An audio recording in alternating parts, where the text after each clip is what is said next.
Kumusta naman natin ang sitwasyon sa Parañaque? May news to go si Sandra Aguinaldo. Sandra.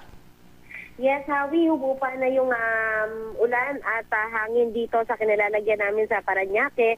At ngayon ay merong mahigit 200 na individuals na evacuees ngayon sa tatlong iba't ibang location dito sa Parañaque City. Ang pinakamarami ay nasa La Huerta Elementary School kung saan ako naroon ngayon at mahigit 200 individuals yung nagsilikas dito dahil nga kanina, Hawi, ay talagang napakalakas ng hangin at ulan na naranasan namin dito. Nagsimula yan mga around shortly before 7 at tumagal hanggang around 8:30, no, yung patuloy na pagbuhos ng ulan at ng pagbayo ng malakas na hangin.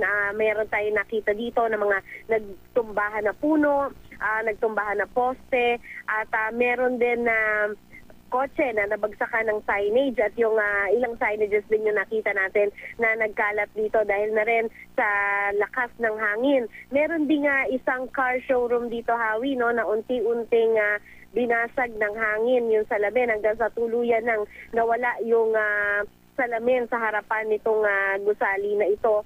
At sa ngayon, Hawi, ang inaantabayanan pa ng local government sa ngayon ay hanggang 12 noon daw magbabantay sila dahil inaasahan daw na maaari pang tumaas yung tubig sa kanilang mga creek at ito ay magdudulot ng pagbaha. Pero so far sa ngayon, ang pinaka-latest na report mula sa local government, walang nasaktan, walang namatay at wala pa rin naiulat na flooding dito sa city ng Parañaque. Hawi? Maraming salamat, Sandra Aguinaldo.